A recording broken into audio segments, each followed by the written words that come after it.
Good morning, Berean. Today is February 6, 2024. We are on Purple Bell schedule, and this is Berean Daily.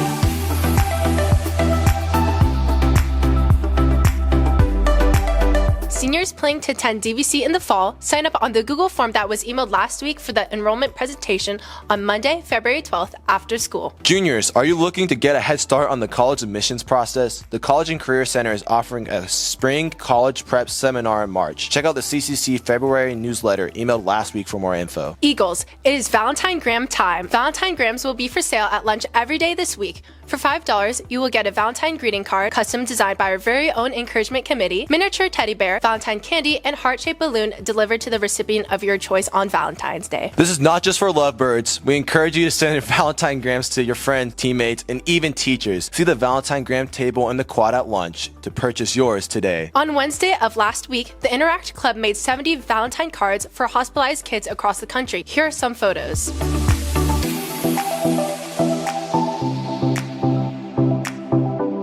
Tomorrow at lunch in the gym, we will be celebrating the signing of those athletes to their respective colleges. This is National Signing Day, so let's all plan to be there to cheer on our athletes playing sports in college. Eagles, as you know, we feature a hot lunch item in the store every day. Monday's Chick-fil-A, Tuesday and Friday's Costco Pizza, and Thursday's Panda Express. Beginning this week, we will be offering hot barbecue pulled pork sandwiches on Wednesdays for $5. Come to the student store this Wednesday to try them out. Hey Eagles, thank you all for being so generous at last week by bringing your offerings for Compassion International to our small group chapels. Collectively, we raised $540 from last week's offering. As promised, we wanted to show our appreciation to the class who contributed the most, which was the juniors. Juniors, be sure to come to the quad tomorrow at lunch for a free ice cream. If you have sports results, stats, photos, or videos you'd like to see included on Berean Daily, then email them to bdsports@Berean Christian. That's it for announcements, Berean. I'm Madeline. I'm Christian. And this is Berean Daily. All right, good morning, Berean, and welcome to your weekly devotion. We've been talking about faith. We've been talking about the gospel, right? The gospel is the good news that there was a man named Jesus who lived, who died, who rose again, and that those who recognize their sin and place their faith in him are welcomed into the family of God, forgiven of their sins, right? And launched into a life of living for him, right? Until one day they are welcomed into his presence. Guess what? Eternal life begins now, right? Eternal life begins the moment that you have faith in Jesus. Right? But then one day we're going to be near him and close to him and in proximity to him, right? And the Bible talks about this day that'll happen called the day of the Lord. Right? The day when God will make everything right. Old Testament writers write about it. New Testament writers write about it. It's called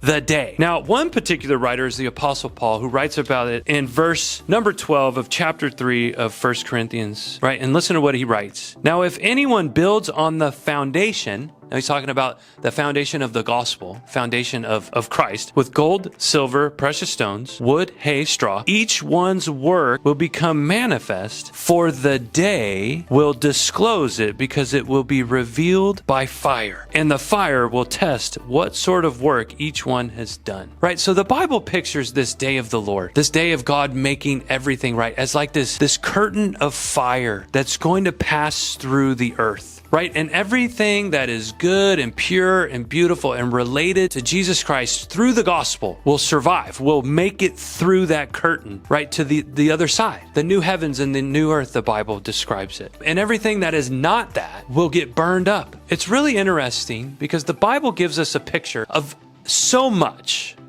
of what will pass through the curtain of fire. Now, there's one very interesting thing I want you to know that passes through the curtain of fire, and that is culture and ethnic identity passes through the curtain of fire at the end of the age where God makes everything right. Listen to this. This is Revelation chapter 7, verse 9 and onward. After this, I looked, and behold, a great multitude that no one could number, from every nation, from all tribes and peoples and languages, standing before the throne and before the Lamb, clothed in white robes with palm branches in their hands. Right? Think about that. This is the world's biggest football stadium. It holds over 1 billion people probably, right? And right in the middle of that stadium is Jesus Christ. And everyone who is there is shouting, is worshiping, is praising him. But guess what? Everyone there looks different than you, right? In some way, right? So it says every nation, right? In Greek, the word nation is ethnos. It's where we get the word ethnicity. The Bible makes a point that ethnicity, race, culture survives through that curtain of fire. Like God celebrates that. And that people from all over the world, all these differences and diversities, they're all united because of their love and their worship and their faith in Jesus Christ. Right? So guess what? If eternal life starts now, guess what we can be a picture of now? Right? We can be a picture of this football stadium of diversity where we celebrate who God has made, what God has made, and the fact that He has made us all right because of our faith in Jesus Christ, right? So I pray that that's true for you, and I pray that that's true for our school, that every single day we celebrate our differences.